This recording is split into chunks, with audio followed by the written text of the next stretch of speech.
Henry's Map by David Elliot.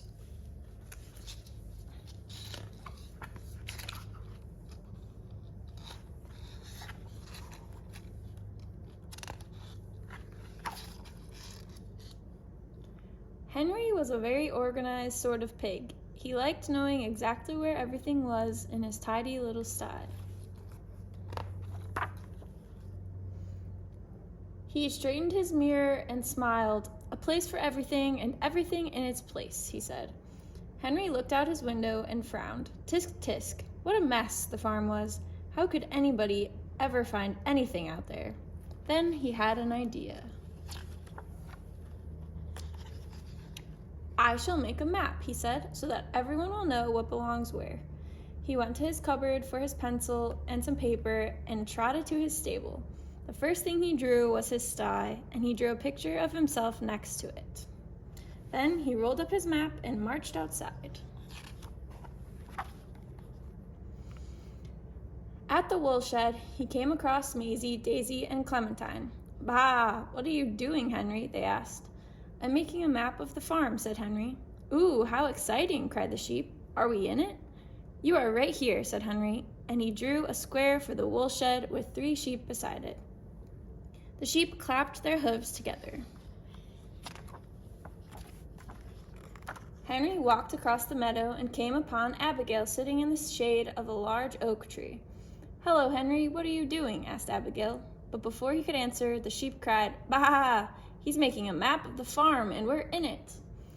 "Really?" said Abigail. "Can I be in it too?" "Certainly," said Henry, and he drew a scribbly circle for the oak tree and a picture of a cow. Henry continued on his way until he saw Mr. Brown grazing by his stable. "Hello, Henry, what are you doing?" neighed Mr. Brown. Maisie, Daisy, Clementine, and Abigail quickly shouted, "He's making a map, and we're all in it." "Remarkable," snorted Mr. Brown. "Is there room for a horse?" "Of course," said Henry. He took out his pencil, drew a square for the stable, and a picture of a horse. By the time Henry arrived at the chicken coop, all the animals were in an uproar. "A map! Henry's making a map, and we're all in it!" they exclaimed. He drew a square for the coop and 3 chickens. "Now," he said proudly, "we'll know where everything is."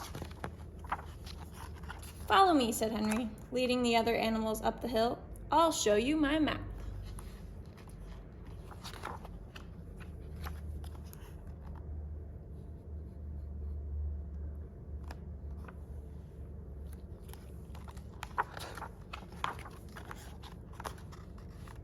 All the animals looked at the farm, then they looked at the map, and then they looked at the farm again. "But we're not there," bleated the sheep. "We're gone," whinnied Mr. Brown. "Oh no," mooed Abigail. "Where did we go?" squawked the chickens. Henry looked out at the empty farm. There was no sign of the animals from his map. Down the hill they dashed, Henry leading the way, clutching his map. He rushed to the chicken coop, staring at his map. "Where should the hens be? Right here," he said. "Here we are," puffed the hens, running up behind him. "Thank goodness," said Henry. He ran to the stable. "Mr. Brown," he called. "I'm right here," snorted Mr. Brown. "Oh, what a relief," gasped Henry.